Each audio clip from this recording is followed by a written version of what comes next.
சேலம் பெரியார் பல்கலைக்கழக துணைவேந்தருக்கு ஜாமீன் வழங்கியது குறித்து விரிவான அறிக்கை அளிக்கும்படி சேலம் மேஜிஸ்ட்ரேட்டுக்கு சென்னை உயர்நீதிமன்றம் உத்தரவிட்டிருக்கிறது.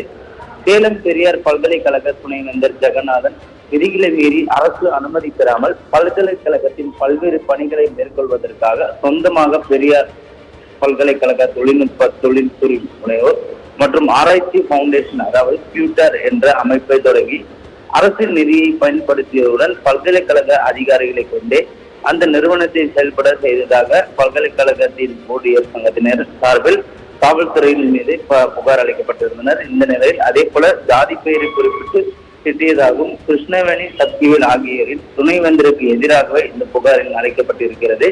மேலும் இந்த புகாரின் அடிப்படையில் இந்திய தண்டனை சட்டத்தின்படி வன்கொடுமை தடுப்பு சட்டத்தின் பிரிவின் கீழ் கருப்பூர் காவல் நிலையத்தில் வழக்கு பதிவு செய்து துணைவேந்தர் ஜெகநாதனை கைது செய்திருந்தனர். இந்த நிலையில சேலம் மேஜிஸ்ட்ரேட் நீதிமன்றத்தில் ஆஜர்படுத்தப்பட்ட அவரை நீதிமன்ற காவலில் வைக்க உத்தரவிட கோரி அதை மறுத்த மேஜிஸ்ட்ரேட் நிபந்தனை ஜாமீன் வழங்கி உத்தரவிட்டிருந்தார். இதன் தொடர்ச்சியாக இந்த இடைக்கால ஜாமீனை ரத்து செய்ய கோரி சேலம் கூடுதல் ஆணையர் தரப்பில் சென்னை உயர் நீதிமன்றத்தில் ஏற்கனவே மனு தாக்கல் செய்யப்பட்டுள்ளது.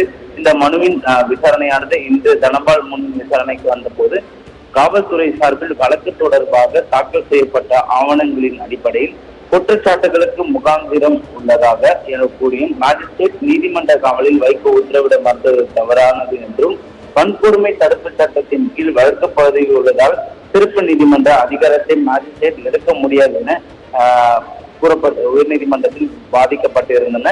மேலும் துணைவேந்தர் தரப்பில் புலன் விசாரணையில் சேகரிக்கப்பட்ட ஆவணங்களை அனைத்தும் பார்வையிட அனுமதிக்கவில்லை என்றும் புகாரில் எந்த ஆவணங்களையும் இணைக்கப்படவில்லை என்றும் இந்த பொய் புகார் உள்நோக்கத்துடன் அளிக்கப்பட்டுள்ளதாகவும் பழிவாங்கும் நடவடிக்கை என்றும் ஏதாவது இடைக்கால ஜாமீனை எதிர்த்து தாக்கல் செய்யப்பட்டுள்ள இந்த மேல்முறையீட்டு வழக்கை விசாரணைக்கு உகந்தது அல்ல என்று குறிப்பிட்டிருக்கிறார்.